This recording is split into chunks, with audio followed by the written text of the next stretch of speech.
You're live. Okay. Okay, excellent. Welcome everyone to our meeting today, the November 26th for Tourism Sault Ste. Marie. Just to do a quick roll call for the city, we have Tara running the command. Josh Ingram is joining us, Alana and Travis. And for the board, we have Richard joining virtually.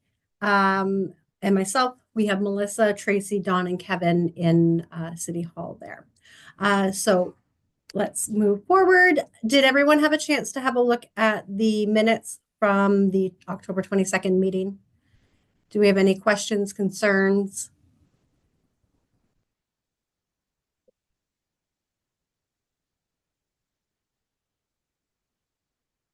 No, I'm sorry. Can you guys hear me okay?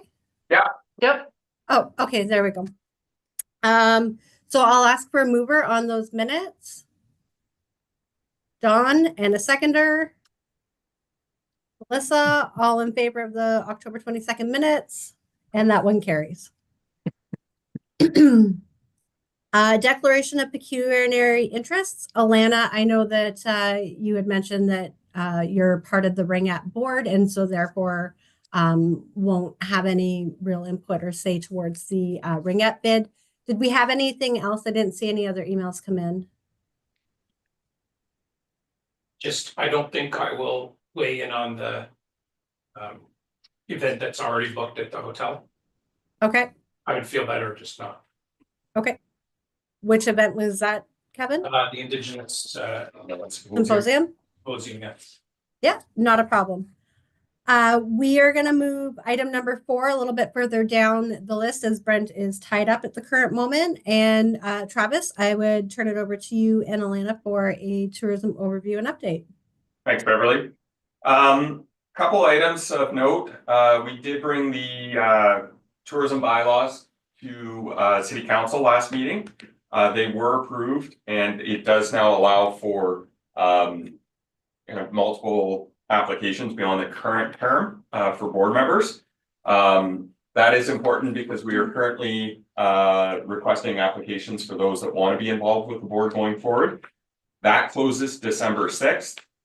So if you are interested, please apply. And then if you have any issues with the application process or any of the software, just let us know. That would be great. The other one that was approved of note was support for the Winter Games bid. So the city, through our internal tourism budget, has allocated funds in support of that application, which is great. Another one that we dealt with last meeting that I'll just provide an update on. The mountain bike trail to Wishart Bridge is now in. We're still waiting, obviously, on the bridge, but hoping to install that most likely in January. So we've got a little bit of cleanup to do next spring, but I would say it's about 90% complete at this point. They pulled out because of the extended rain that we had. Another interesting one is announced last week is we have a 200-mile long running race that's been announced through Sinister Sports.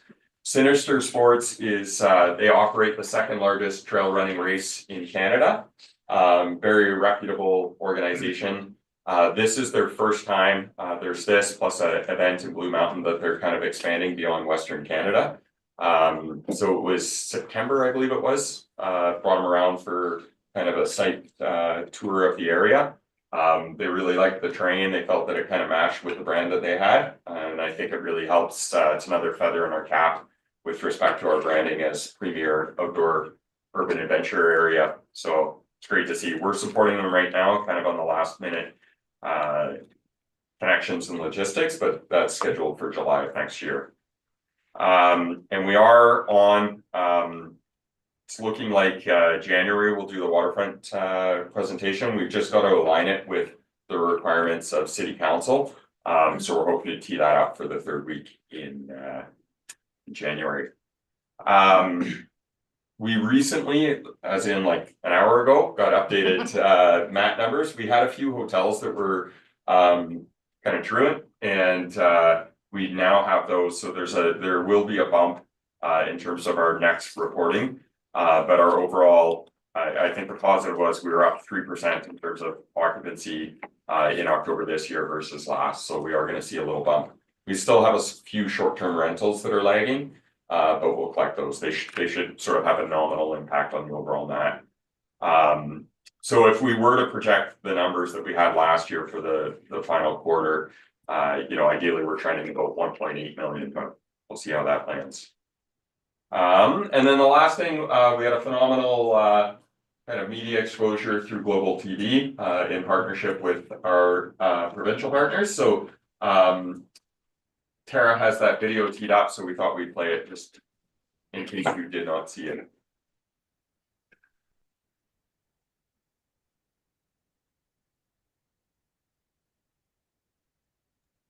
Let me know if you can hear it. Yes. Are you able to make it a little bit bigger?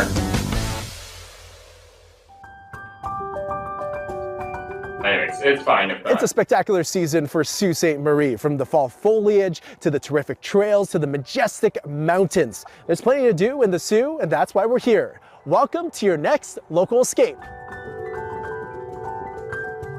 Today we're at beautiful Kinsman Park. It's an awesome all year round location. You can see behind me, it's a pretty awesome spot for some beautiful fall colors. Kinsman Park is located within the Hiawatha Highlands. It's full of creeks, lakes, and wetlands. And if I only have a short period of time here, what should I check out?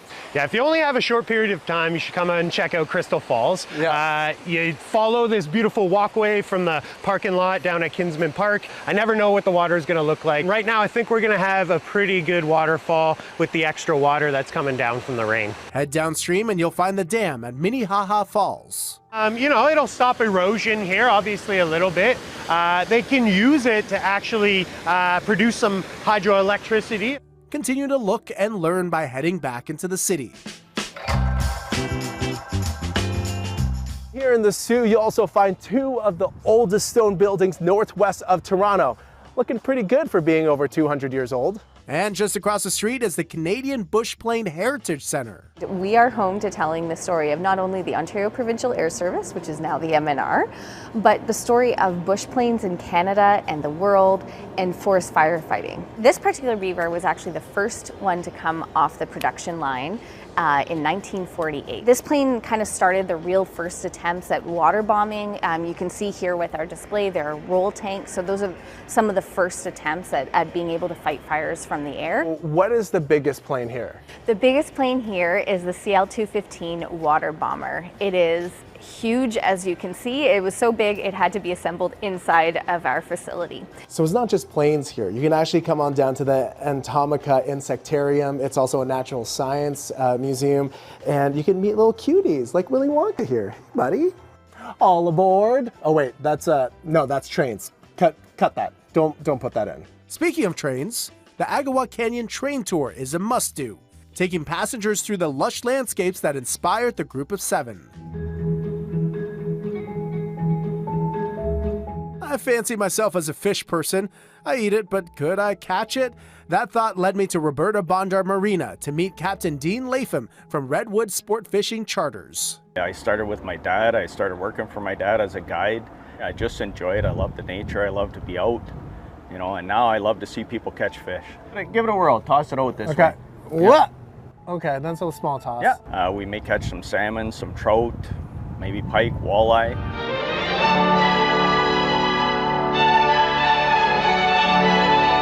So do I just wait now? That's all you're doing. We're just waiting? drifting. We're kind of dragging that bait a little bit. Yeah. Pink salmon, the king salmon are up here spawning. Yeah.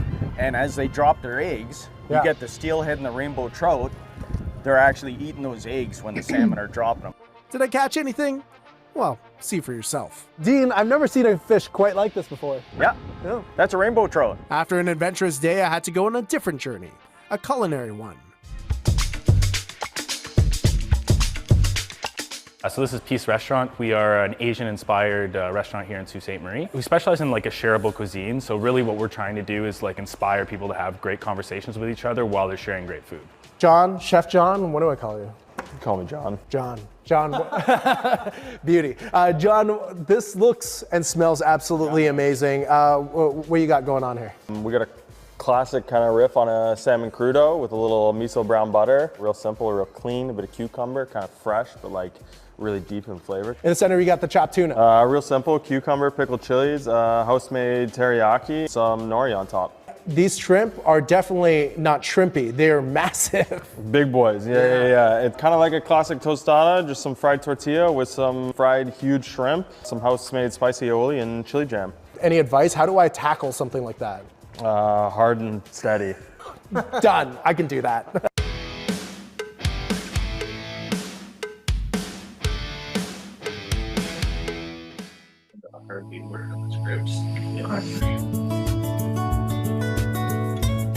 Before wrapping up my local escape, I hopped on one of Miss Marie's last sailings of the season. So you grew up here and then you moved away. Can you describe the energy back then to the energy today that brought you back? Sault Ste. Marie is actually growing in population now. And so you're noticing a lot more vibrant downtown core. I mean, obviously there's a lot of work to continue to do, but it's creating a really cool experience here. It's the balance and connection between nature and kind of culture and city life. Having the access to nature is really important. 15 minutes outside of Sault Ste. Marie, you're going to be right into that beautiful nature that I'm talking about. It was my first time in the Soo, and it won't be my last. This portion. So That's great. Thank you for sharing. Just going to say one last thing. I mean, that's a great example of, our ability to partner with, that was Destination Ontario, but also Destination Northern Ontario, that helps our money go a little bit further, which is a perfect way to tee up the budget discussion. So, thanks, Beverly. Thank you. Okay, and did you have anything to add on the overview and update? I'm good, thank you. Okay, excellent. Thanks, guys. I know that with the financial update, there was some documents that just came back from Prittle Luck. Alana, you'd mentioned you were going to print those. Did that happen? It did. Okay, awesome. So everybody's got their own copy of that. We haven't really had a chance to look at it. Richard, do you have anything to add from the financial update? I haven't seen it, so sorry. No, that's okay. Travis, what about you? Did you have anything that you wanted to highlight from it? I think Alana's going to say one item about it.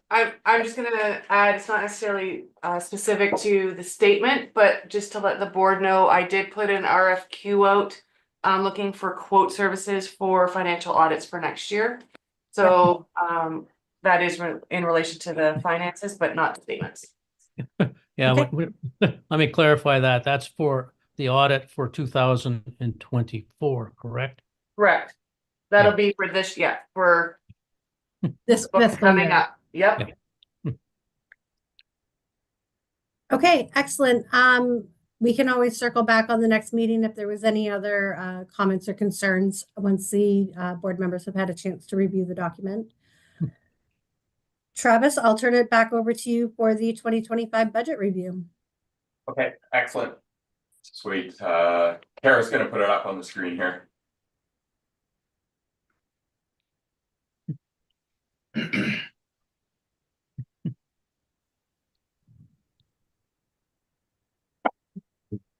Everybody bunch up to the screen. Yeah. They need it quite a bit larger if possible. Doesn't matter. Okay. Are you able to make that full screen? You click off That the- is full. you click off the participants. on the right. Oh yeah, if we close Oh, that. Oh, that's a little bit better. This is full screen. Do you want me to go in more? Double up. Yeah. Yeah. Is that Okay. better? Yeah, that's good. Okay. So what we're presenting today is the 2025 budget with the, hey Lawrence. Perfect timing. We're just starting the 2025 budget review. So what I've done is I've taken the 2024 budget and just use it as a comparison to where we're at for 2025. When we did approve the 2024 budget, the overall MAC revenue wasn't completely trued up. So post approval, I think it was around April, the city came back and actually bumped up that dollar value. But so we built it off of, call it a conservative number. But because that's what was approved, I felt that that was appropriate to kind of use as a model. So what we're projecting right now for MAC revenue is 835,000. And what we've also projected in terms of sales or additional revenue is roughly $10,000 for merchandise sales. But that kind of equates to it'll zero itself out because we're basically doing it on a cost recovery basis. And then the visitor guide sales are projected to be about 30,000, and that's generally conservative. We've generally did It was around 34 last year. 34, 35, but just for the purposes of budgeting, I put it a little bit lower. So we'll walk through the expenditures. Can I stop you there for a second, Travis? I just want to make the comment on the municipal accommodation tax. The 835 is, how would I say this? That's the number for that we got for 2024. The way the formula works is it's based on a provincial average, which we don't, I mean, in the few years that it's been out there, one year we didn't get the, how would I say, the number that we needed until December. Last year, I think we got the number in March. So that number will probably, by my way of thinking, will be substantially higher than the 835, but we have no idea what that is. I think that was the lead up to the change in revenue that we had last year. Was once that number came out, there was a recalculation and then updated. So in terms of expenditures, we've kept the first segment largely the same. This is our trade shows, training, what have you. What we've done is we had a line item for the Tayo Summit in 2024, and what we've done is we've merged that with the miscellaneous travel, largely because not all the conferences are identified at this point, and we wanted to maintain that dollar value but earmark it for that particular area. We'll go down to materials and supplies, please, Tara. So again, this is largely consistent. We've had to increase some items, in particular, without having the bids back. We've guesstimated that the audit will cost about $10,000. We may need to modify that once the numbers are in, but we put that as a placeholder for right now. Telecommunications, we had a laptop that we've been using for group tours that has met its end life. So we put in an additional $1,500 for a new laptop. And then what we last year did was with Criddle and Luck is we put in about 10 grand for their services, and we bumped it up to 12,000 for this year. Marketing and promotion, this is where you'll see the biggest changes. We've just in terms of, I mean, it's nominal, but we had some booth items that we purchased last year that we're not projecting to replace this year. So instead of 15,000, we've reduced that to 14,000. The merchandise cost will still come out of that, which would be the 10,000 plus some nominal items like rack cards, any kind of particular items that we need for promotional, like smaller promotional material. Where there's a substantial increase in spend is spring, summer, fall marketing. We've increased that by about 90,000. And that's again looking to kind of increase the marketing with respect to the train, some of these summer activities that we're looking at, the mountain biking, as well as some of the summer events that we're seeing. So what's included in that? Is that all your social? That's all of our social. All your.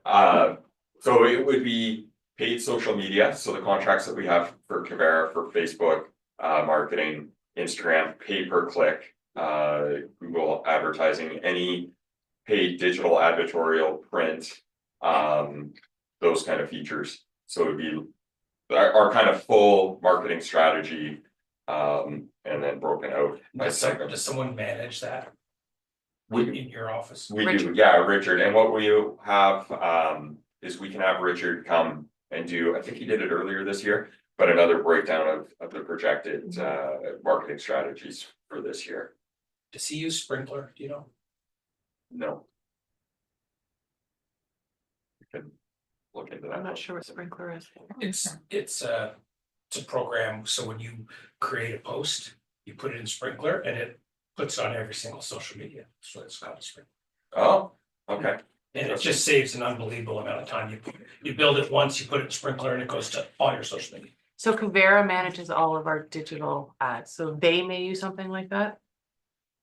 Nice. Just Yeah, we outsource it to them to do. Yeah. Financially, if Richard who builds it, you don't have to pay an outside marketing. Sprinkler does it all. It's Yeah, I should take a look. it's very What are cool the because- subscriptions? Cause even like most of them are like nominal a month, like they're. Right, we pay an outside company to a lot of money to do it. So what we end up doing, the reason why we're with Kavera is, you know, we're spending $500 on Facebook, you know, $1,000 on Instagram, and, you know, all these kind of nominal contracts that we have, like basically through visas, the way that we have to do it. So we had them aggregate our entire strategy. They manage it, we get one invoice, and that's how it goes. But we'll look into Sprinkler to see if there's an ability to do that aggregation and make the billing easier for us. I think what I'd like to see too is like a report on dollars in, dollars out, right? So saying if we spent 300 or whatever, 400 and some thousand, can we say we know that translated into $1 million worth of spend in our community? So that is a nut that we have yet to crack. Because we haven't been able to, like, there's no way for us at this point to crack the conversion rate. Like, we talked to cellular companies where they're able to say, we can confirm that this individual's looked at the ad, and then map out a pathway to see if they've come into the community, but it's highly variable, you know, in terms of whether that individual was already intending to come, and you're not going to capture all parties. And without having a pathway, like, we can track them from that ad to our website to their offsite traffic, but we can't confirm if they've booked or have come here. Because we don't know once they leave our website. Yeah, no, I get it. I'm just curious if there's a say an AI solution that will be able to follow it all the way through, Yeah. right? You know, I wanna We'll see, look like, into it again. We spent this much on advertising and I can't even do it for myself, right? No, Like, you know what I mean? I know I it's wanna not see, simple. yeah, I wanna Yeah. see, I spent this much. And I spent this much more than last year, so my bookings are this much more than last year, and I wanna see, like, am I just. Well, we can Should track be it able through to- occupancy bookings, right? Like, we know our Yeah. occupancy rates, which we would hope have a correlation to our marketing. Well, Yeah, you would hope sure that- Well, yes. But you need, You would then hope. you need to get real occupancy rates on that segment, because Yeah. you book a huge, let's Yeah. say, reggae tournament. Yeah. And occupancy goes up, it has nothing to do with the marketing. 100%. So it's gotta be, you know, it's gotta take the government business out, it's gotta take the corporate business out, and all the group. It's purely just your leisure. 100%. We'll dig into that one again to see if Even anything's if kind of I evolved. it specifically through Marriott. Yeah, no, .com and I think it's a challenge everybody wants to be able to. Yeah. To win, right? To It's, if figure you out- figure it out, then you don't need this job anymore.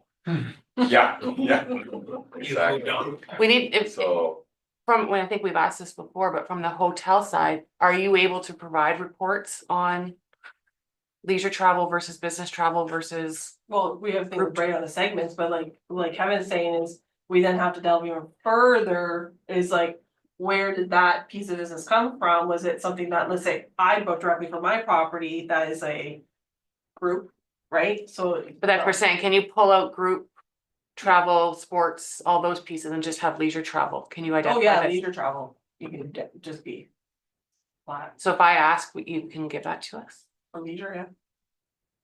percentage, something, okay.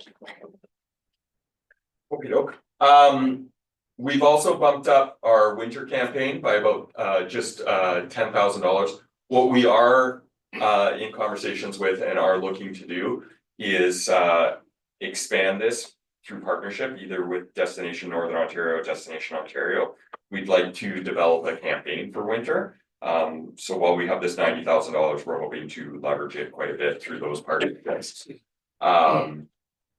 And I think the other important piece for winter marketing, what we're relying on quite a bit for our winter marketing is actually events. We know that Searchmount, you know, different than the train, they are doing their own marketing. So we are pushing some of the marketing for Searchmount, for Hiawatha, for Stokely, for winter in general here. But you know, there's additional money going in for Bonsu, for the Beaver Freezer, for a new fat bike race, the Frozen Toe, those kind of elements to kind of add on top of that. That's not captured in this $90,000. And then creative, what we really need is we're kind of at that point where we need to refresh our photos and video assets. You know, we have some from 2 years ago now, and it's just we're putting in additional funds because we need to refresh those starting this year as well. On that note, could we, for example, you know, we support many events that come to town. Could we make it part of our contract that we want, like, photo video assets, that when we can select that option to bolster our marketing, bolster our social media, bolster our. They're pretty good, like for the most part, they provide us with them all. Well, and to a certain degree as well as they're, like, depending on the event, like, you know, we'll use the Beaver Freezer where they're cross-country skiing, you know, fat biking, etc. It's not necessarily helpful for us broadly to have marketing photos with race plates on it. So we still need, you know, kind of that, I'm just out enjoying it, not racing. So we do leverage that stuff to go back and remarket things. We just kind of Photoshop it out. Yeah. And you want all your pictures to look the same, like you want a continuity Yeah. within it, like we just had someone come and take all new photos and video because it was starting to get like, it Yeah. looked because we didn't match. Like, To that point though, you want people to look like they're having a fun time when they're suffering. yeah, when they're racing. Or- That's not a great, race photos are the worst. I'm just thinking as a means of like a less expensive means of gathering. But I Yeah, agree with- absolutely. Like tagging, you know what I mean, like Yeah. making sure they know they have to tag Tourism Right. Sault Ste. Marie, they have to tag. Like making sure we all have a continue, like the same tag on our And then photos. user generated content goes a long way. Yeah. Like we had just as a brief example, we had a kid that came up to do the Ontario Cup mountain bike race who had 3,000 followers. And when he posted about the race, you know, it was like best trails, greatest, you know, event, what have you. That's user generated, not something that we can force, but it has a huge benefit for us. So I think, Far bigger than anything you can create. on your yeah, own. because it's fully validated, right? Like it's not, you know, Yeah, it's like- honest. Yeah. I'm not like I said, I'm not obviously an expert on the clauses that may be in those race contracts, because I would imagine that when you sign up for one of these races, there's some sort of sign up form with different disclosures or different things that need to be in the document that covers your ass, so to speak. Yeah. I'm just saying, like, you know,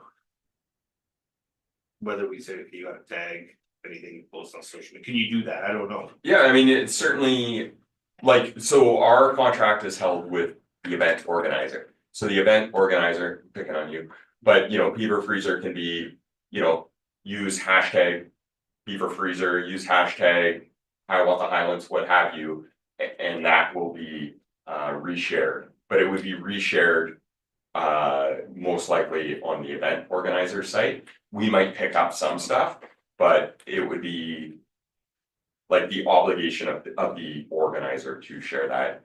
Some of that stuff doesn't actually land super well on our promotion. Like, it's important for us to promote, but during the particular race, probably the exposure through the event organizer who's got that kind of target market already versus some of ours that you know, we'll see our Instagram followers jump by like over 1,000 in the fall because they want to see like the natural environment, what have you. And there is a pathway where those individuals come to the city, but they may be less inclined to be motivated by somebody cross-country skiing in a race or. No, I understand, like, you know, you want to be pretty strategic with what you want to get tagged along on type thing. Yeah. Depending on the season, depending on the event. I was just looking at it as a way of trying to piggyback, like you mentioned, like, you know, if you have somebody in the race who is a influencer in that environment, to be able to take people back, right? 100%. To drive them to our sites, to our maps, to our things. Like, for example, like you got this 200-mile race. Like, I've got to think that there's got to be some pretty hardcore athletes that compete in these types of events who may be influencers who, you know, you know, that people follow saying, okay, maybe I'm not that hardcore, but it's cool to watch some of their stuff. Yeah, like I'm gonna follow that like every day, Yeah. and there's no way I'm running 200. You may want to go back and say, hey, then you go check out that trail. Yeah, I may go and watch So it. they're bringing, like, that particular event is bringing, you know, 4 or 5 photographers, drone work, etc. But to your point, like the Salty Marie is another example that they brought in an influencer from Southern Michigan to race their event, who had some, you know, testimonials on their social media, which for sure will bring people to the Soo, either to ride on their own or to come for the Salty Marie next year. So I think that's part of our, like, when we embed kind of the marketing requirements in our TDApp, you know, that's basically what we want from those events. Yeah, we work with them in advance, right, to try and get ahead of it. So as they're building their promotion, we're kind of doing it in harmony with them. Yeah, because I gotta figure, like, somebody who's an influencer in that particular thing that we're trying to promote is, like, it's gonna be cheap for us to get into their market without having to spend thousands of dollars to look for them, Absolutely. right? Yeah. With generic marketing, for example. I don't know if I'm using the right term, but you know, yeah, like, you know, you put out the stuff to promote and, you know, the nice pictures and people having fun and all that kind of stuff. But I mean, I think it costs a lot of money to generate, say, through that channel, to be able to generate, say, okay, it cost me so much money to get a visitor. Yeah. So if I spend $1,000, I may get a visitor out of it.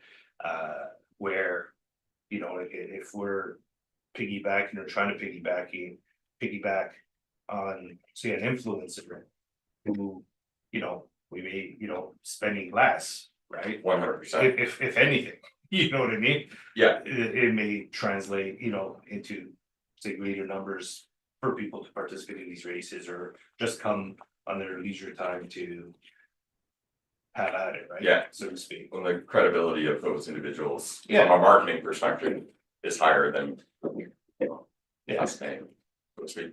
So Brent's joined us. I'm gonna do intros in a second. We're just gonna finalize the budget review here.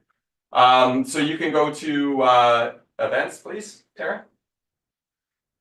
So we've kept miscellaneous bid and event development, that's remaining at 50,000. So that could be, I mean, we've tapped into additional funds for Wansu, but that could be, you know, whether we've got a specific item that we want to take on for Queen Street Cruise. It could be for a new greenfield event that we want to kind of support and get up and running. There are some events, well, the Fat Bike Race is a prime example where we're actually leading that development right now. We're hoping to transition it to a third-party organizer. They're kind of working in collaboration with us, but that's a prime example of how that money would be spent.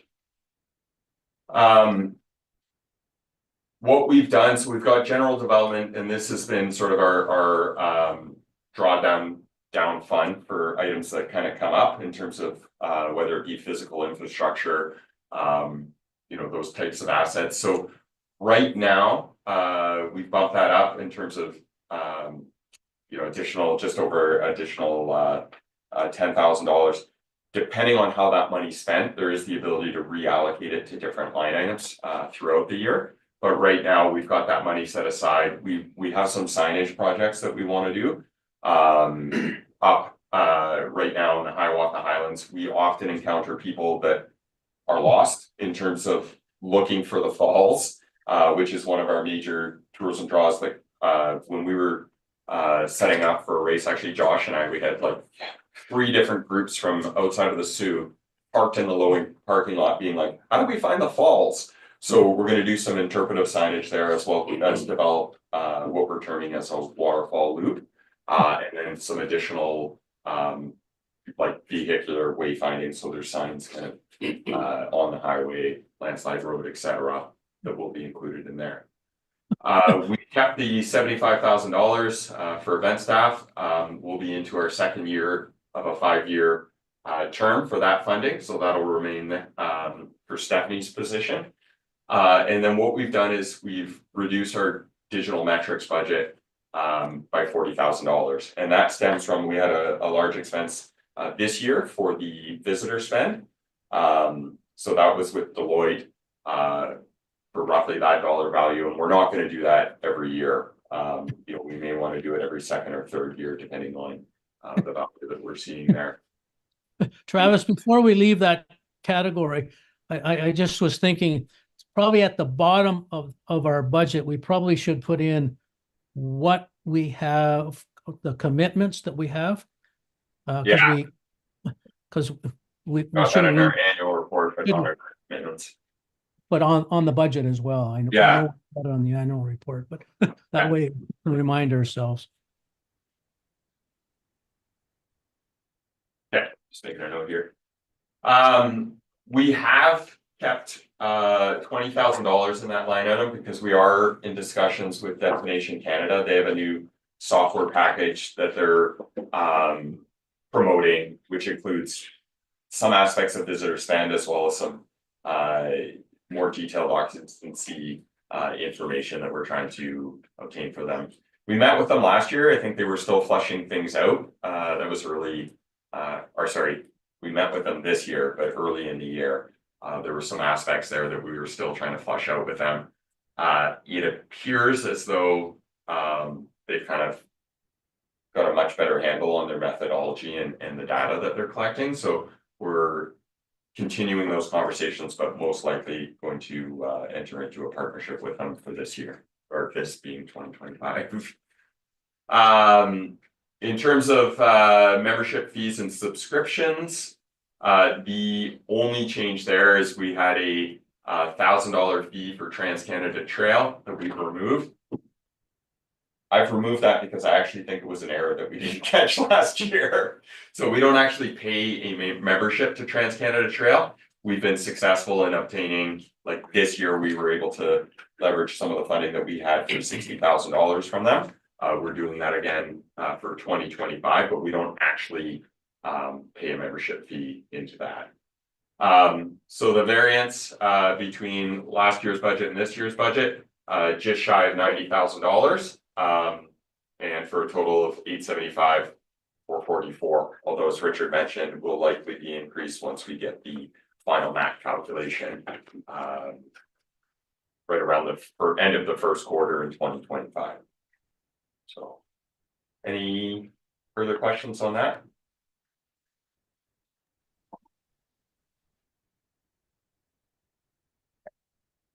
Sorry. The visitor spending still kind of sits with me because I think it gives us a pretty good insight looking at the last report. Is that what Destination Canada is doing? There will be. Yeah, it's actually what we've got plus a little bit more detail. No, but is it like market specific or is it? Well, Canada this is the piece. Like I'll speak to what when we were first presented it, kind of the hesitation, which is why we went to Deloitte, it was based off projections from some of the other regions. It wasn't the Monera spend. So it was slightly different, and now Alana has a bit more information from the conference she was at last week that is leading us to believe it's like. Well, I think the next Possible. step is Destination Northern Ontario just bought the data set. So my plan is to meet with them to take a review of what they've got. Now they're looking regionally, so their data set won't be specific to each, like to the city, but it'll show you the type of data that they're able to collect. So I want to go through that and take a look at it. But it gives you, in my opinion, an even deeper look into the visitor spending, yes, but where are the people coming from? What segments are they spending the money in? And that you can actually track a few more of the trends versus what we've got from Deloitte. So I think it's worth doing a deep dive into this. I mean, Deloitte was I think around 35,000. I believe this will be less than Yeah, we've spent with so Deloitte. we just, I mean, at the very least, we can go down this path, try it out. If it's not what we want relative to Deloitte, we can always go back and buy. Like the first time we did it, we bought 2022 and 2020 or 2019 data. So we can always go back in 2026 and buy 2026, 2020 or 2024, 2025. The other nice thing too is if we do look at the Destination Canada data and we like it, it's consistent. A lot of the other DMOs and a lot, you can start to compare apples to apples with other cities. Yeah. So I guess where my head goes is because then we would have two good pieces of information, right? We know how much we spend on marketing, we know how much people from outside of our postal spend here. Now, I said it's not perfect because, like I said, there's whatever group business or certain types of business and stuff like that, like we talked about. But when we can draw a line between what our marketing spend is and what people spend, yeah, then it's easy to say, okay, for every dollar of marketing, we get $10 back. So if we want to increase our market share by a certain amount of money, it's easy to make the connection to say we need to increase our spending by X amount of dollars on marketing, right? So that's where I'm at now. Yeah. The other question I had that's lingering in my mind is that, like, I know we spent the first, what is it now, 5-6 years of this board, like we've been, organizing the board in terms of reference and stuff, and we had COVID and all that kind of stuff, so we didn't really get to do a lot of the things that we want to be able to do and stuff like that. Is to really evaluate, saying, okay, are we still trying to build upon or improve upon our assets and spending our money that way as opposed to marketing those specific assets? Yeah, and I think, I mean, we just concluded the strat plan at the end of 2023. I mean, I would say that we're, like, you've got to do them in concert to a certain degree, but I think, as part of that strat plan, we identified gaps that we need to fill. It was events, winter events, some of the additional assets on the waterfront. So I think it's got to continue in concert for the next little bit. Full transparency, there are very few DMOs that are actually investing in product development, but I think it's essential that we continue to do that until we've got more of a rounded product. And I mean, a lot of that stems from the fact that when we started, and I think was all agreed to, because it also came to fruition during COVID, is, from a portfolio basis, we had a ton of risk on the train. So we're basically trying to invest to kind of diversify our assets. We need to continue that, particularly now, kind of transitioning that to the waterfront assets. Yeah, and I guess that's what got me thinking about it, right? Because I know the waterfront development plan is going to be multi-year, multi-millions of bucks, possibly, probably. So yes, we got to divert a lot of time, attention, and money to those things. But ultimately, we want to be able to measure. Okay, we're investing this money. Yeah. What's our return going to be in terms of that outside spend, right? Yeah. And I said, even though, for example, it's not a fair comparison, right? Because there's different types of business and stuff like that that comes to into our market. But it's not to say that those types of business also aren't engaging with those other events, right? Mhm. Or other assets, right? For example, if there's a group of guys that are doing work at Oklahoma Steel, right? Yeah, Do they go golfing? Do they go eat and drink? Do they go for a hike? Do they, it still is a fair comparison to use the dollar spend, even without breaking it down just to leisure, for example. yeah, yeah. So I think what we can do is we'll dig into this a little bit more. We can even have kind of an overview of the methodology and the data that they're collecting presented to the board, and then the board can see that and then determine if that's kind of the pathway collectively that you want to go, or if you want to continue the visitor spend and we pursue the Moneris data, whether it's with Deloitte or somebody All I'm else. saying is that like I hesitate to take money out, to get that data. Yeah. You know what I mean? Because I think it's important for us to measure our efforts. So, well, I think to be clear is we are going to be doing that. We're just proposing it to be another product. Going back to that general development fund, we can draw money out of that, right? So consider that somewhat of a miscellaneous aspect. So if we go down the path with Destination Canada and we think, hey, you know what, it might be interesting to do that plus something else, the board has the right to pull that out of that line item and allocate it. So, yeah. So I think that's it on the budget. I see a little hand, but I think that's Tara's hand.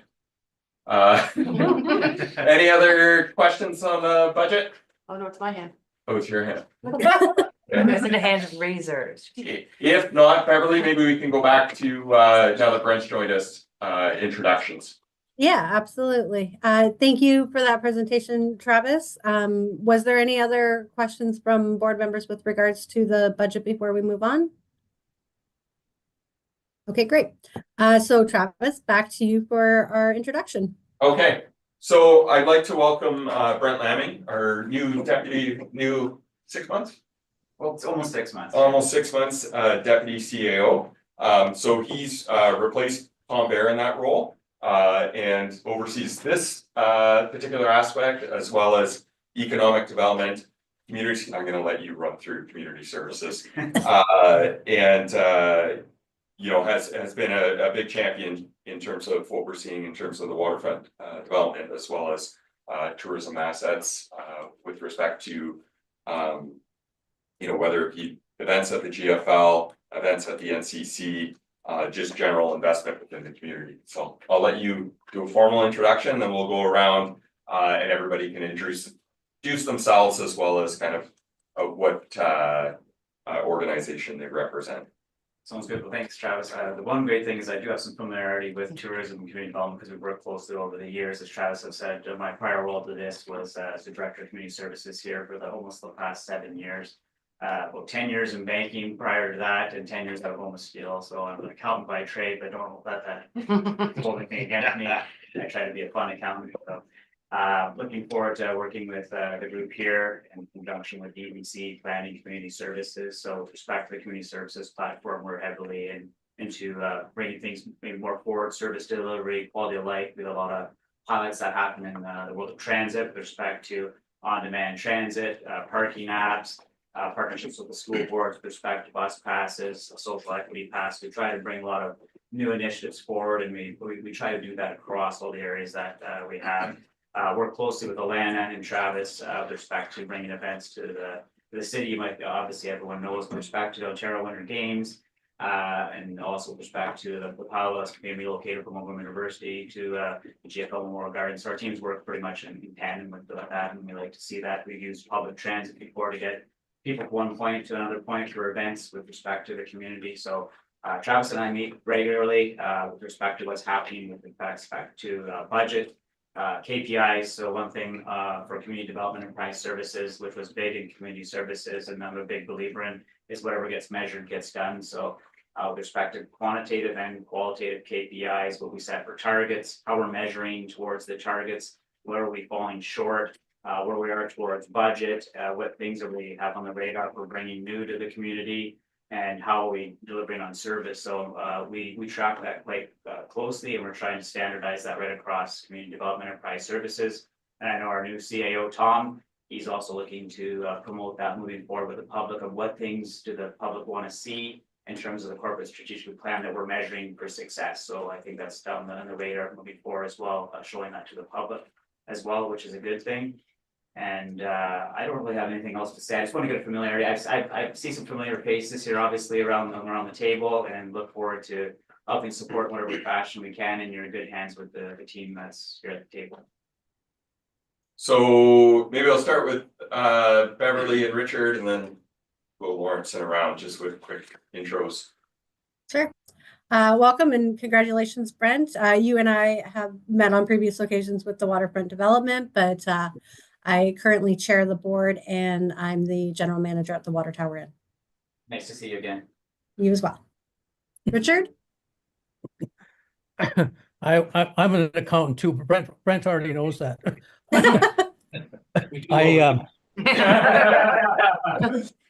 I think I was the one that helped Brent come back to Sault Ste. Marie because he bought my house cheap. I did, yes, I take good care of it, Richard. Good. That's it for me. I'm Lawrence Foster. I'm a professor at Sault College. I teach mainly in the Adventure Recreation and Parks program. And a budget coordinator. Yeah, so I also put on the Beaver Freezer, and sort of have worked in television and other things to sort of promote Sault Ste. Marie and get people to come here to put on their events or their television shows. Great to hear. Thank you. Hi, Brent. It's great to be back on this board, being from the old regime. I was the chair of tourism for quite a few years until things with the EDC kind of split up, and was really excited to come back and see the work that this current administration and these guys put together. I think everything's going absolutely in the right direction, and it can only get better with this money that we're collecting and using it strategically. So I'm excited to see what the next couple of years are going to bring for the city. So it's great. Great to see how the Delta can be part of that water plant development. Yeah, it's not bad for us. I'm Don Marini. Our company, we own a couple of hotels here, and a motel. The family's been in the hospitality industry for 40 plus years in the community. So we've seen the whole shifting over the years from the heydays of the train in the 80s or the 80s and stuff like that, to hopefully the rebirth of that important tourism asset. Yeah, but I got involved just because I have an interest, and I tend to have opinions that I like to share, whether people like it or not. But I do it to hopefully spur discussion rather than division. For sure. Nice to meet you. I'm Tracy White. I'm the general manager at the Comfort Inn. Been in the hospitality industry since 2011.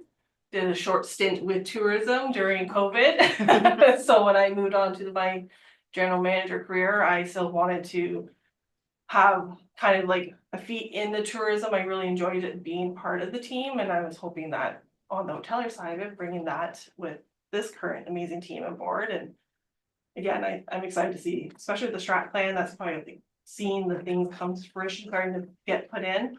I'm super excited about that. I'm Melissa Porco. You know, from the Canal District, and I deal with tourists every single day, and I thought it was important that I see what happens and what's going on and can contribute, because I think a little bit different side of it being a private entity. So it's great to see you again. Nice to see you too.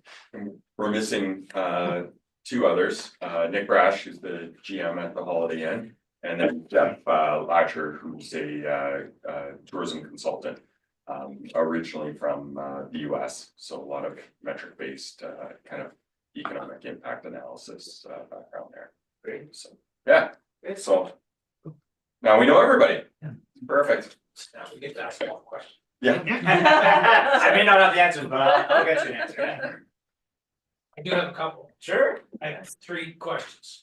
One, is related to GFL and whether the city will ever truly look at that as a business that can actually drive attractions and drive traffic to Sault Ste. Marie. I'm not from the Sioux, so in other cities I've lived, I've seen that hub be a real business driver, and I've never really seen that in Sault Ste. Marie. So I'm curious to see if there's any different approach to managing GFL than there has been. Yeah, good question. We get that quite a bit, and we do have our KPIs that established, putting in, there's a bit of a shift now too, because with respect to what we move it along and Tom move along, Nicole Maioni's now the Director of Community Services with respect to that. So we do manage the GFL very closely. Rob Santa Maria oversees that. Part of his role is to attract events, and tourism do play a role in that to some degree as well. It's been a tough challenge since COVID with respect to drawing rock bands or country bands as of late. But we had some success with respect to just recently with Our Lady Peace and Collect the Soul. We have a budget now that we can go out and actually purchase some shows. We never had that before. So we're looking to target at least 1 to 2 major shows. I can say right now we're sold out on that show, which hasn't happened for years. They're potentially opening up 2 different sections for extra tickets, but they just got to see if they have sight lines and additional standing room. So if you don't have your tickets and they open up, get your tickets fast, because I haven't seen a show sold out there for many, many years. So that's fantastic. So that's another tool in the toolbox of them to try to draw up 2 shows. We've also diversified. You've probably seen it at the Roberta Bonder tent. We're trying to do a couple other shows. They could be tribute bands, and they've drawn quite good. So we're looking anywhere from 600 to 1,000 patrons there. Also augments for the cruise ships, Beaver Tails, Miss Marie, all the hoteliers that are down there. Not necessarily will draw people here, but it'll help people maybe stay an extra day while they are here seeing the show. So we're seeing some good traction, 2 to 3 tribute shows per summer at that location, because they're not big enough for the gardens, but they do build a nice void there as well.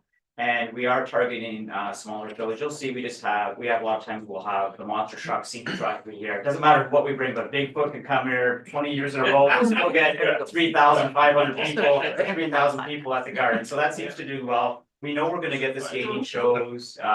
We'll get comedians, and we'll get circus type shows or Cirque du Soleil.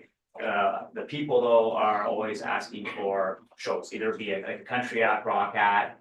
We have done surveys over the years and have had advisory groups over the years, and we're trying to focus in on shows that we think will 3,000 plus. We kind of have 2,500 as a minimum. We do all our break evens, what we need to service that. So that's still going to be a focus moving forward. And as we come out of COVID, still people are now returning, spending a little bit more money. And the last show we just bought is proof of that. So we work with about 7 different promoters to draw shows. So you're right. There are some entities that have gone privatized. We have looked at that with council over the years before, but the team there is in tune with what's happening in the market, and I think tourism does play a role in that to some degree as well to draw shows and bring other events.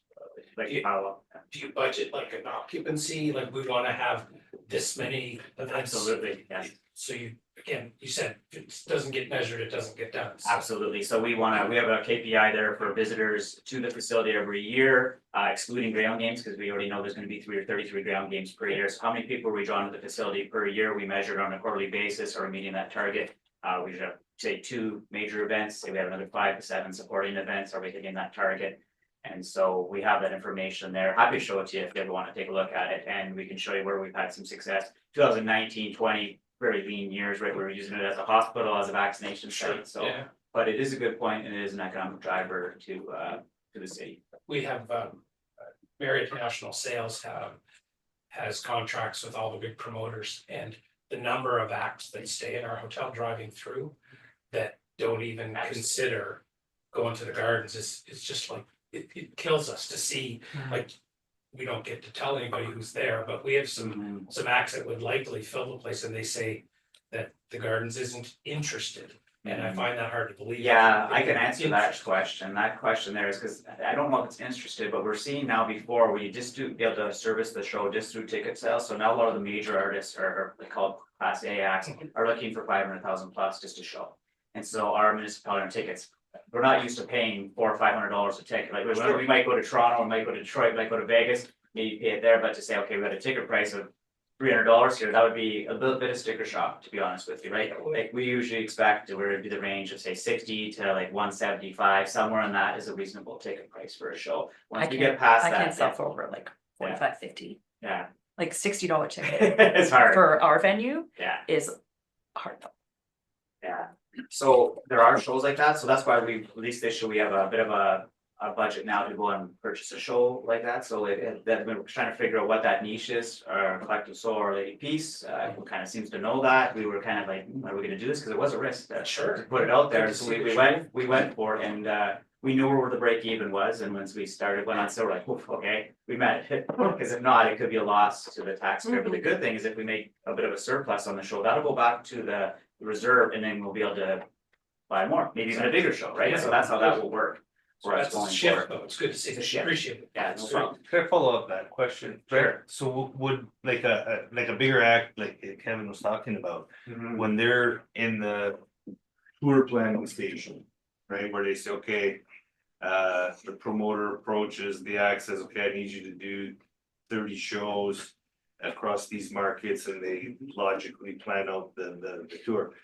Could that way maybe be a way to minimize the risk and keep prices in situations? I mean, they'll play a variety of different venues, right? Just they're gonna get paid based on what the tour collects, right? Yeah, it just depends what the rider's showing on what they need. Sometimes there's some negotiating that, so we'll see here on this one, this was a tour going across Canada. We were one of the small municipalities to actually get on the tour. I think there's 2 others that are like our size, and the rest are all big municipalities. But we try to get those cross country, say if it is an old school bus tour, a lot of times they'll just fly up from Toronto or wherever they're located, just do a here and gone, and that's the way it is. But there are some that still go across, as you mentioned, they'll stay in the hotel. Or their crews go across. Or crews go across. And they fly in and do the Absolutely. shows. Yeah.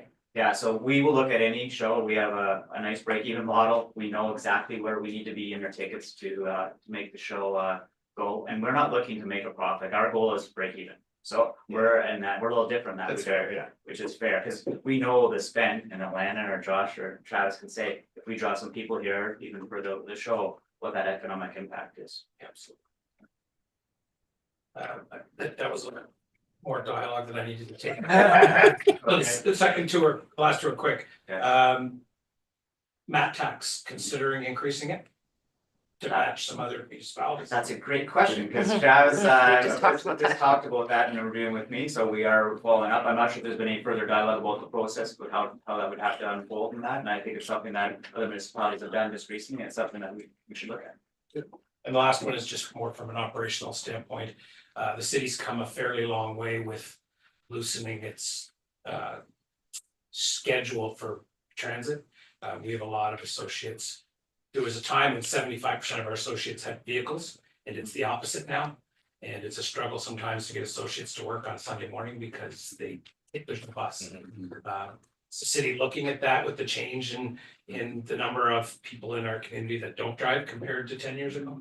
Yeah, Lottie love to talk about transit, but it'll probably take more than this meeting, so we're edging towards 2 million this year. It'll be the first for many, many years that we've reached that level. Way back when we used to service Algoma Steel and operate Algoma Steel, those numbers were huge, but then this is the biggest ridership we've seen in over a decade for sure. And we are doing a route optimization review right now, which will allow us to see, because we have 7 main routes throughout the community right now, and a community bus route that kind of circles the road. There are 2 or 3 that are very heavy, especially the Sioux College route that services Algoma University, Sioux College. And we have had times, which we've never had in the past, we've actually left people behind. So if you can picture a bus, 60 plus people, and then leaving people behind, we never like to do that, right? So we then will send supervisors, and that's the odd occasion, but we will see now with our technology, because we have a new fare box system, we can tell where people are getting picked up, dropped off, and we have that data now to know where the routes are. So we have a company that's going to get announced actually Monday, who's going to be in charge of doing a route optimization at that time. So basically frequency of service, what route changes, and they'll take all the information from the public open houses that we'll have, invite you to attend and provide the service. But we are seeing a shift for students and newcomers using transit that are very familiar with transit, and they use it heavily. So we're seeing that shift. People from the Sault Ste. Marie, still 2-3 cars. We're still trying to educate that, but we have some thoughts about, we've already gone into the schools. If you can get students when they're in say grade 8, 9, 10 before they start driving, and you get them use of public transit.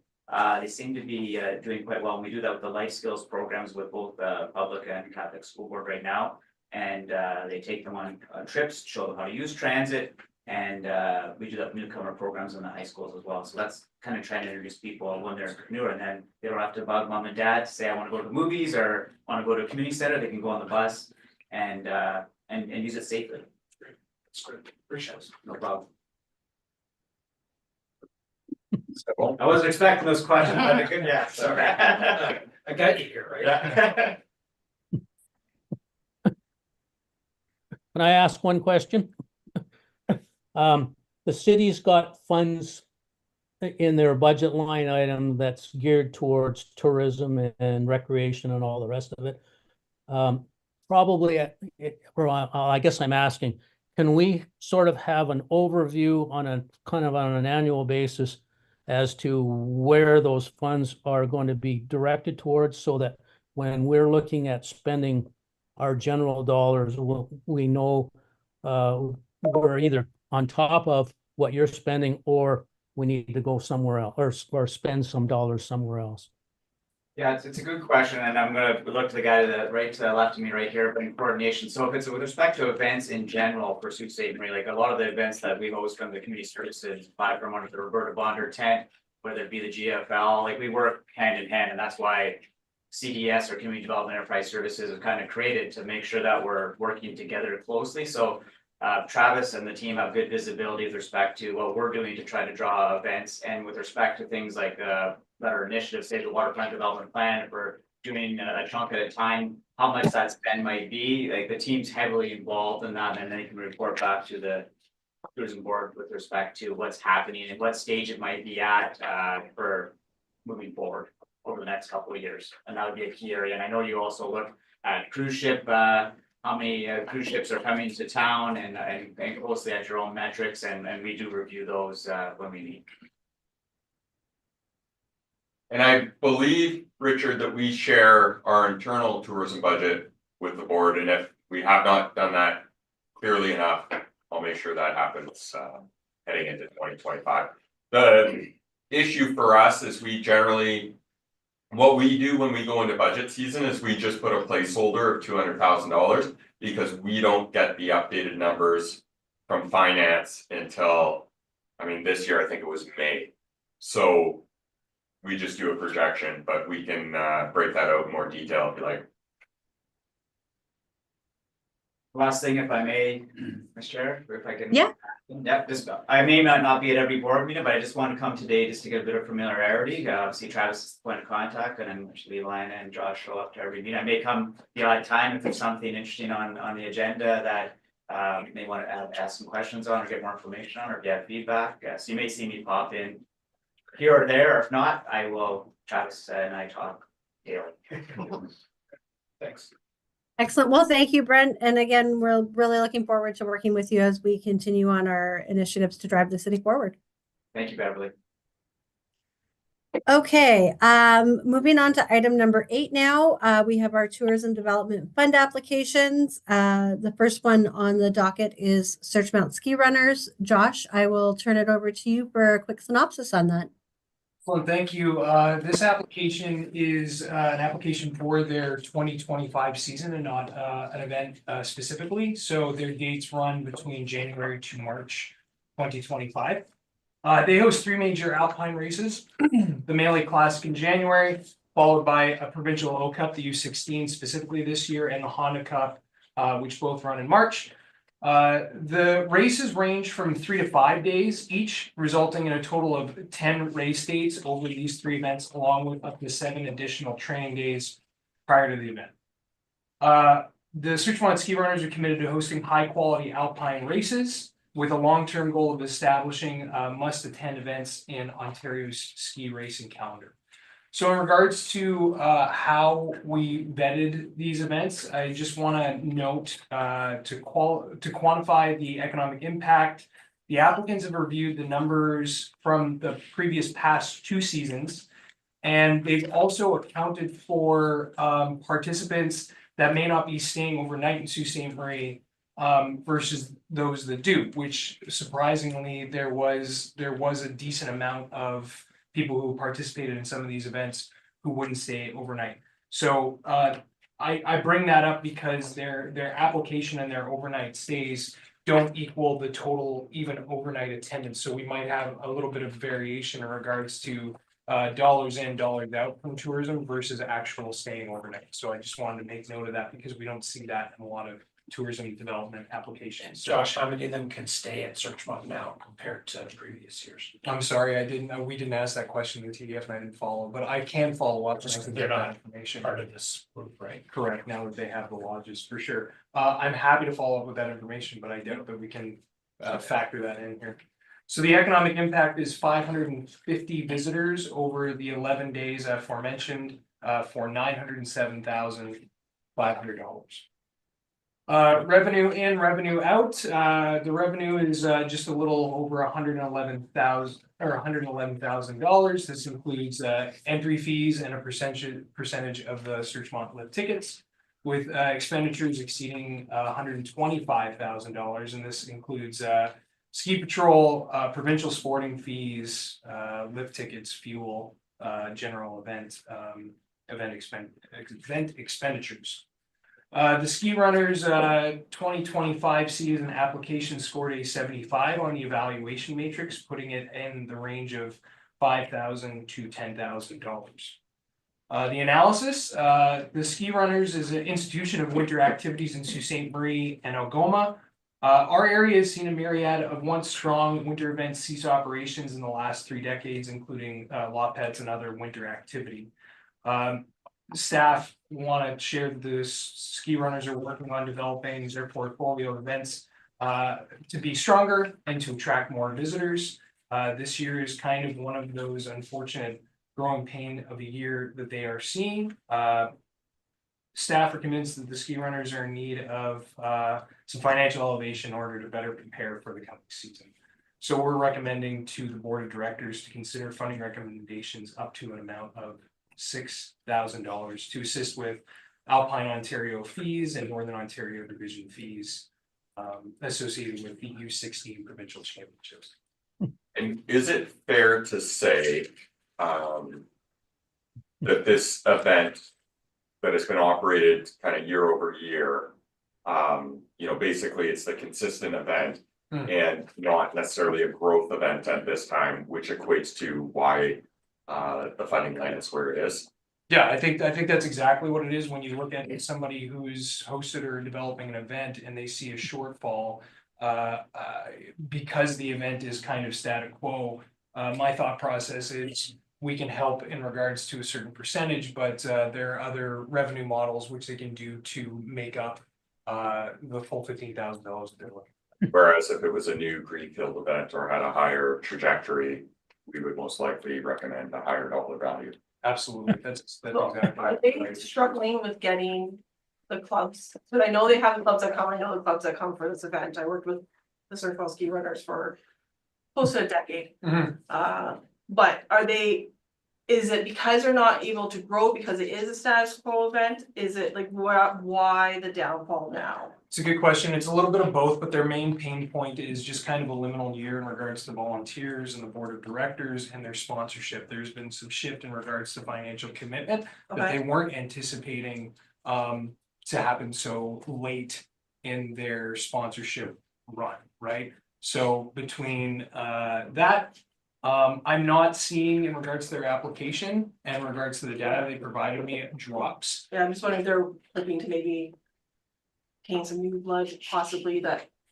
Oh, they absolutely that are. are not coming to participate necessarily. They absolutely are. Inside of the application, I think I mentioned it, kind of that long-term strategic plan goal of elevating their events inside of their portfolio. I think that they see the opportunity to drive more traffic, but this year the focus is on maintaining the products that they have and then developing a plan to enhance their product for the next future years. Because this isn't just this is what they do every year. That's correct. Yeah. Oh, long time. For years. Long time. Right? Yeah. And it's their big event. The Neely's their biggest event. It is. The Honda Classic, I would say, is probably their smallest event. And then your middle, your Ontario one is also your provincial. But your Mealy is your biggest one. Is their biggest And event. it's, people come from, especially like Michigan. right? Northern, like Northern Ontario, Ontario. like your Southern Ontario clubs. Qualifying that. Yeah, Sudbury, then you get your Thunder Bay, you get your Osler. All that stuff, yeah. So they're not looking for money to grow the event. They're looking To try and break for our even. money to.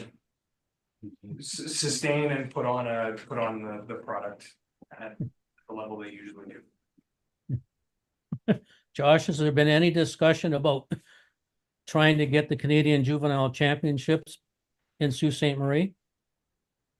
I mean, that is a conversation. When I spoke to the ski runners, they had a myriad of different opportunities that they kind of laid forward, but again, that's why the conversation was, they're not in a position to do that this year. So my kind of methodology was, the request was $15,000, doesn't fall inside of the matrix for what they're asking. What I would rather do is see if we can support and offset this deficit that they're seeing, and in hopes that we can work with the ski runners after their season is over and develop a plan for growth so that their application that comes next year, we could also check mark and say yes to, because it's for a new initiative. So they can just reapply. We turn that hope into a must. Yeah, But- like 10 over 2 years, so you know that. Yeah, I mean, I think to Richard's point, Richard, those are the conversations that we're trying to have in terms of, can we look at bids to these larger events? It's like every organization that is volunteer strapped, seems to be more and more. But I think that's part of the broader conversation is if you add a new event or go after a new event, then we could look at additional funding to support. Higher level of funding. Right. That championship goes as a 3-year rotation. It's in the Maritimes, it's in Ontario, it's in Quebec, it's in the Maritimes, and it's in BC. So it rotates down around through, and I have no idea where that rotation is currently, but it's an unbelievable event. It's 100 people. We did it probably 25 years ago now.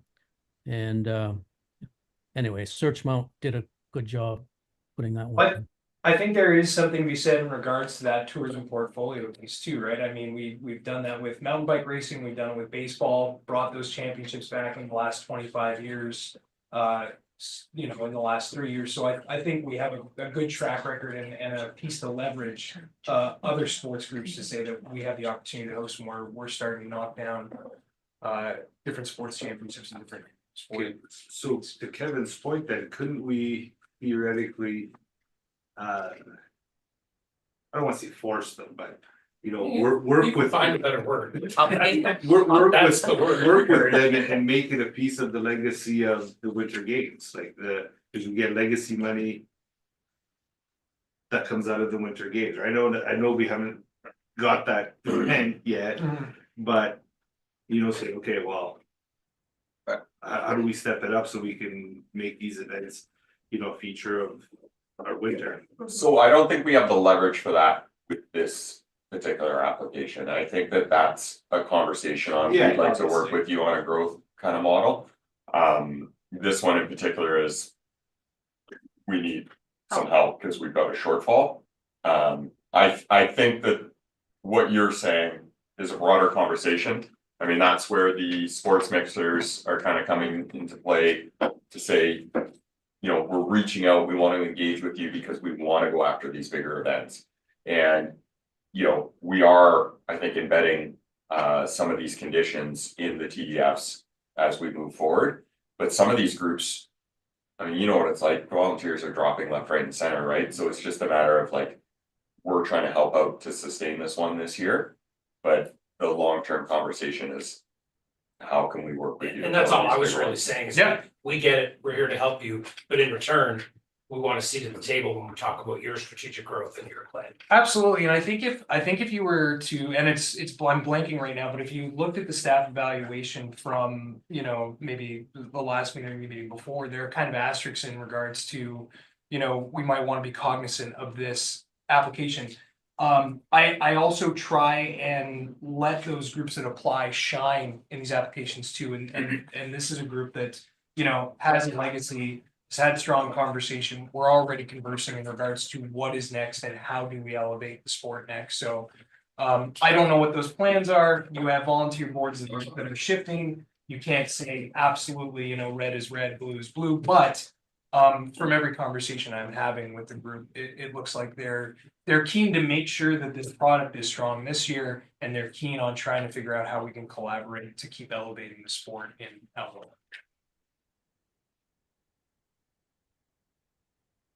Excellent, thank you. Any other questions or comments?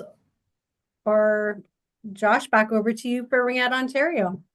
Excellent. The Provincial A Championships are coming to Sault Ste. Marie, March 2025. It's a sanctioned event under the provincial sport body Ring Out Ontario, which welcomes 26 youth athlete teams to compete in divisions U14, 16A, 19A, 18+A, with an estimated 1,000 athletes participating, all from the greater Ontario region. This application is similar to past applications such as the Ontario Baseball Association with the provincial sports body applying. I always like to see that. The economic impact is looking at 2,260 visitors over 5 days for a $1.695 million economic impact. Revenue, $117,000. I'd like to note that for the structure of financials for this championship, expenses and budgeting are shared between the provincial organization Ring Out Ontario and local efforts from the Sault Ring Out Club. So they'll work towards diversifying the revenue streams with sponsorship goals and things along those lines. Because as you can see, the expenses right now are sitting at $152,000. So there's a little bit of a gap there, but that's because we're putting the provincial budget and the local budget together to flesh things out. Most expenses include event equipment, ice rentals, room rentals for operating, official fees. Pretty standard. The championship, Ontario Junior Championship, apologies. Fell out at a 94 on the evaluation matrix, putting it between $15,000 and $20,000. The Provincial A Championship aligns with our priority of sports tourism. It has a dedicated organizing committee made up both of local sports and provincial sports representation. The Sault Ring Out Club and staff work closely in collaboration with the 2024 NER Championship bid, as well as this Provincial A Championship bid. And the clubs demonstrated the ability to host at the regional level and are encouraged to see Ring Out Ontario acknowledge their capacity to award them this championship. So funds would help offset ice fees and official fees. So we're recommending that the board of directors contribute the total $20,000 to support the 2025 Provincial A Championships. Is this an event that's one rotates between places? Every year, and like changes cities is what he's asking. It's a bid. It was a formal bid. It's a formal bid. Yep. So it's not like something that you say, I want to host this for 2-3 years. No. No. From a hotel perspective, March breaks a gap. So I don't know if that comes into the scoring matrix, but it has a very positive impact coming on March break from a hotel perspective. We have it broken up, but we don't have it specific to March break, but it's a higher point scale, definitely this time of year. Elena's nodding and making sure not to talk. Yes, correct. I'm on their board. Yeah. Good job. It's a big win for the city. I'll just put that out there. It's Yeah, you don't even have to if you want to get in trouble. but what I will share, and I won't get in trouble for this. I've heard it's but a big win for the city. It's hard not to say something because it's a super proud moment, but the North struggles, as we all know, to land these things because people don't want to travel. And when they can do it in Southern Ontario, it's easy. So when Ring Out Ontario wants to come here, or Hockey Can, or whoever it is, wants to come here, we have to make it worth their while, so they want to come back. Absolutely. Brent? Thank you. I can't speak because I have a conflict in this. So it's a part of the thing that's happened over the last little while with community services and tourism was a big thing I asked with Rob Santa Maria. And then also in conjunction with tourism is trying to draw more of these types of events to Sault Ste. Marie. There's a lot of tournaments that we don't land that others do. So there's Tournament of Champions. A lot of that gets hosted up in Temiskaming, Timmins, different regions far north, and they've been dying to come to Sault Ste. Marie. So our challenge that we've had here over the years is ice time. Now, adding the extra twin pad, it starts to create excess capacity, not excess, but capacity to be able to house the teams that we have. So we've been able to expand for ringette. We've been able to do it for women's hockey and then additional programming for high school. So we have great utilization at all rinks where you're seeing in Southern Ontario, something that's trending the other way, where we're still holding very strong. So very glad to see ringette coming for a provincial event, and it's something they've been trying to get for a long time. Something I learned about Brent passively, just when I got my job, a few times you were like, you heard about this term? I was like, oh, wow, okay, I'll add it to the list. I ask this all the time when we have events like this. Is there anything that we can do as tourism to have them leave saying, wow? I don't know what that is. For us, it's great because there's an opportunity for another night, a Sunday night where they may have left Sunday, or even a Monday because it's March break. But is there anything when we could encourage that, whether we want to partner with Searchmont or something to get people to stay another day or two of March break? But anything that the community could give to this, other than making it a great event, which I think it's going to be, that would just have them go home going, well, it was really worth the drive. Like that was a really cool event, or it's nice they did this. I'll think about it. Food packages. As a touring, traveling parent, out of 26 weeks, I travel 19. Food for the teams and space for the teams, not charging them $700 a night for the room, for the conference room. Okay, that's from a hotel, from walking in and managing for 7 years and walking into a hotel going, I have nowhere to feed these 17 boys. You know, that's a huge one. Like even having like, hey, you can get catering from this place, or they'll take your, they have a room for you, or like have information for them as they're booking. That's huge as a firm tournament. I know with youth championships too, we work with some of the other organizations. It's, you know, it's like 15% discount here, you know, like we had, I think that one, it was cross-country skiing. So it was like, you know, we talked to Stokely about their discounts so they could race at Hiawatha and then go there, Searchmount.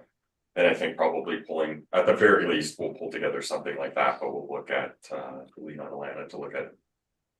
I may have put together a really good package for it. Yeah, even, you know, post-game snacks that are provided by the city, where the teams, like, you're sitting there, instead of your slice of oranges, you're getting a little bag for each kid after the game, just little things like that. A jug of Gatorade with a spout.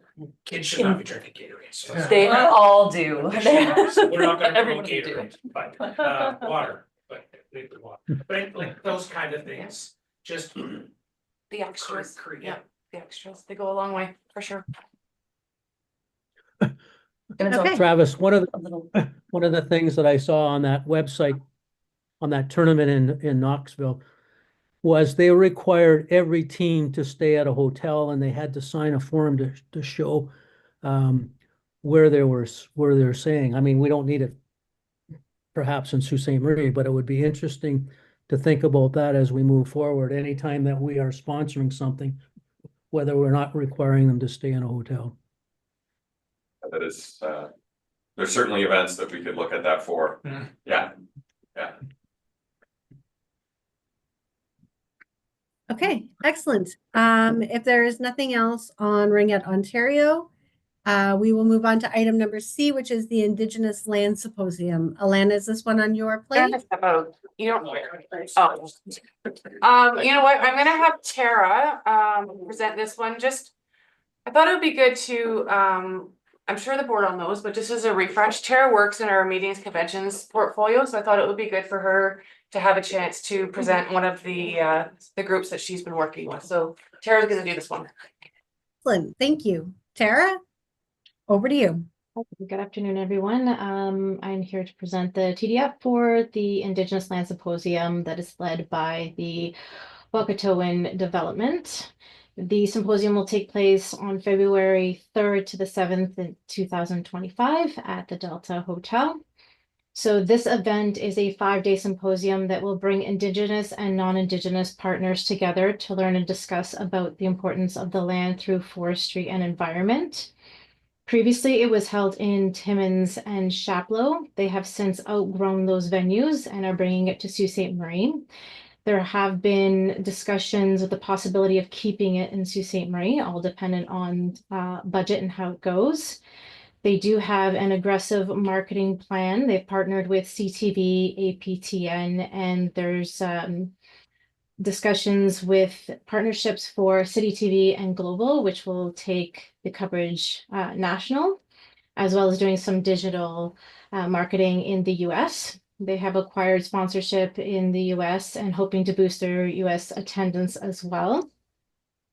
So currently at the time of the application, we have 133 visitors that will be staying over the 5 nights, which would be an economic impact of just under 100,000.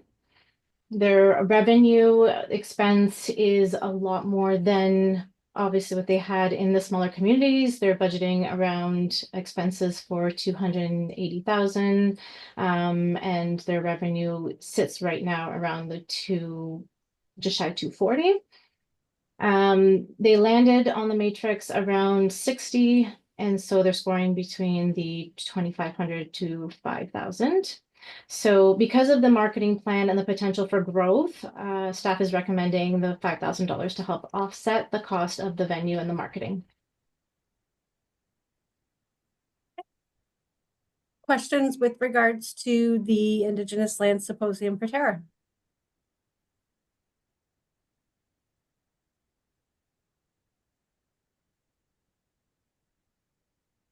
No? Sorry, Tara, how long is this symposium been going on? You know? From their application, they said this is the 3rd year in person. So it's grown year after year. 3 years ago. Oh, okay.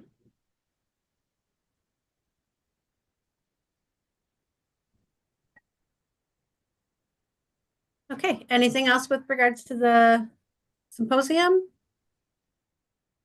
You know, about the symposium, but maybe about the opportunity with the indigenous market. With the, you know, we have SKG here in the market. Is there levering those types of events? Just I know there's a lot of, like, there's culture events, there's language events, there's land events, there's all kinds of events that the indigenous folks put on. And how do we turn ourselves into the center of that, levering the fact that SKG's in the community and Algoma University has a large with the Shingwalk Trust and all that kind of stuff. So I can speak to some of the work. I know, Kevin, you've got a lot to say. Shocking. But I can speak to what our department has done. I mean, I think the piece that needs to be fully appreciated is it can't be led by a non-Indigenous individual or non-Indigenous organization. We've done what I would term as extensive outreach, you know, partnership development, support offerings, what have you. And there has been a steady uptick in terms of the relationships and the support that we've been able to provide, and that they're interested in taking. It is a long process of relationship building. We're starting to see a lot of that come to fruition. Obviously, the powwow during the first weekend of I think it's first weekend of monsoon, second weekend of monsoon. The fact that it's grown out of Algoma U now to GFL, you know, we're seeing that. We're seeing a lot more on the cultural products, you know, like the Métis Voyageur canoe. But we are seeing, especially with the Métis, a number of events starting to pop up. Kevin can speak probably, I feel like every time I'm in there, there's a conference. You know, anyways, in short, there's a huge opportunity there. We've got to keep working on the relationship building side. That's it. It has to be organic. It has to be sensitive. It has to be done in a way that it's never seen that we're looking for their money or that we're trying to control anything. It's just got to be organic and built on relationship. And we've got that foundation. It just takes more time than we might like, but it's all headed in the right direction. The city's doing everything right. The community's handling everything in the right way. So I think we're on the right path. That's what I would say. Yeah. Actually didn't have that much. Excellent. Okay, if that covers everyone's questions and comments, we can move into the resolutions. Beverly, before we do that, can I ask? Yeah. How much is in our TDF still? Please hold. Stand by. It's in around the 400,000 mark, but I can get you the exact number. That's all we need. Okay. We're doing pretty well heading into next year, because I think we had less than 250 remaining last year coming into this. Yeah. It might have been as low as 150, but yeah, like we'll have a pretty healthy bucket for 2025. When you budget 2025 for Matt, I'm assuming you can take your 22, 23, 24 numbers in growth and make an assumption on 25. Yeah, there's a spreadsheet that we have. Not just on occupancy, right? But because a big part of it is the average rate growth in the community is significant. Yeah. Just remember that I'm renovating next year. So Yeah. that's Yeah, upwards of absolutely. 75 Well- to 100 rooms. For like that, that's gonna have a bit of an impact. Oh, yeah, yeah. I mean, obviously, my job is to displace as little as possible, but I can't Yeah. avoid it.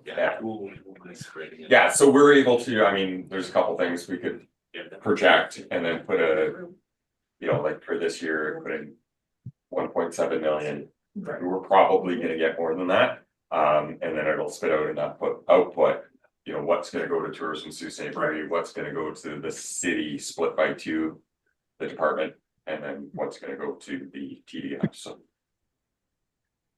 Okay. One further comment is Brent is, I'm not sure all council people understand that the dollars that are coming out of the TDF is not coming out of city budget. So I don't know whether you agree or not, but just on some of the questions, I think there's a little bit of misunderstanding there. We can work to provide clarity, Richard. Yeah. I have a number for you. Go ahead, Elena. 454,000 and change.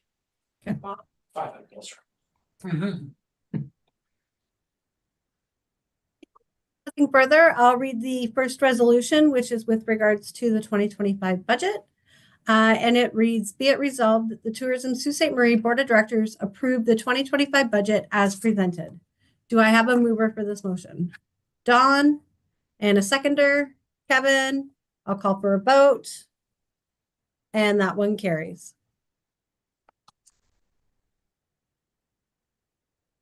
The second one is with regards to the Searchmount Ski Runners. So be it resolved that the Tourism Sault Ste. Marie Board of Directors recommend a contribution of $6,000 through the Tourism Development Fund, Conferences and Special Events stream to support the Searchmount Ski Runners multi-event, and a report be submitted to City Council for consideration and approval.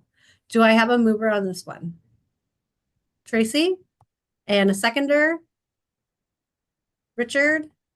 I'll call for a vote. And that one carries. The next one is the Ringette Ontario Provincial A Championships. Be it resolved that the Tourism Sault Ste. Marie Board of Directors recommend a contribution of $20,000 through the Tourism Development Fund, Conferences and Special Events stream to support Ringette Ontario Provincial A Championships, March 13th to 16th, 2025, and a report be submitted to City Council for consideration and approval. Do I have a mover for this motion? Before you do that, Yeah.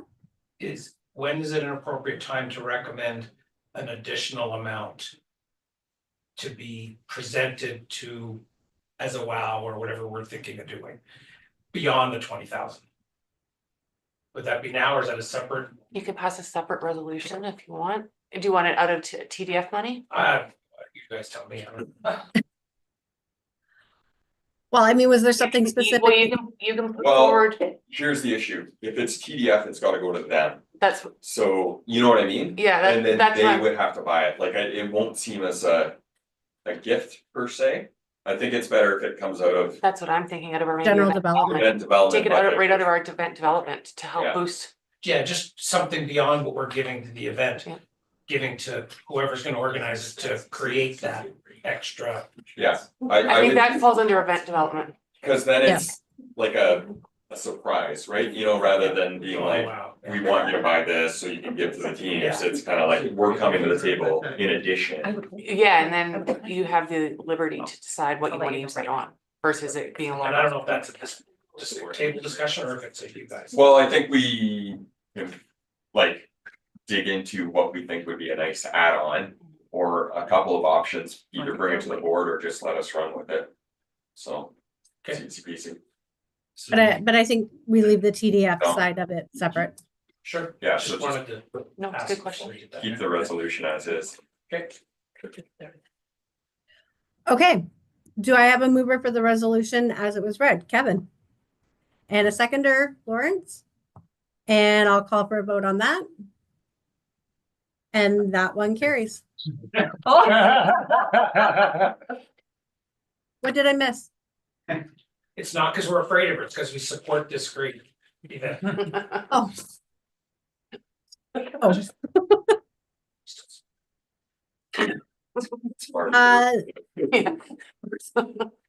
Finally, here we have the Indigenous Land Symposium. The resolution reads, be it resolved that the Tourism Sault Ste. Marie Board of Directors recommend a contribution of $5,000 through the Tourism Development Fund Conferences and Special Events Stream to support the Indigenous Land Symposium, February 3rd to 7th, 2025, and a report be submitted to City Council for consideration and approval. Do I have a mover for this resolution? Lawrence? And a seconder? Wait. Is it, it is not, sorry, wrong. Okay. I thought it was supposed to be 6, sorry, you're right, it's 5. I just wanted to stop it before we got too far. You're correct. Okay. Dawn is a seconder? Or you had a question? Yeah, no, second. Okay, and I'll call for a vote on the land symposium. And that one carries. Okay, that covers everything on the agenda here. Did we have a date for next meeting, given that it'll run tight there to holidays? If I could. Are we You may. interested in having that meeting at the Delta? Absolutely, that was amazing. So I didn't want I'll like make sure I know for.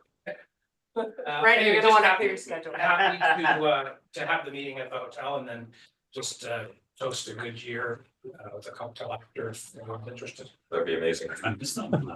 Yeah. Oh, isn't this? Doesn't sound like one you should have missed. Kevin, So Kevin, I the think third you should have that in Tuesday the puts us on the- summertime. The third Tuesday on the I'll take you a 17th. little goodie basket. The 17th. The 17th, December 17th. That's what we have. That's just everything. Put my calendar. But do we want to move it to That's what we did a little End later of the last day. year. Yeah. Yeah. To like 3 o'clock? Yeah, I think that's what we did last year. Yeah. Oh, I'm in New York, yeah. Oh. I'll get Christina to. We'll think about you. Will you send an amended calendar request, Tara? Okay, excellent. Thank you for the offer, Kevin. And if that is everything, I will call for a mover to adjourn us. Lawrence and a seconder. Tracy. Okay, excellent. We are all set. Thank you very much for everything today, guys. Brent, thank you for joining the meeting. Thank you for having me today.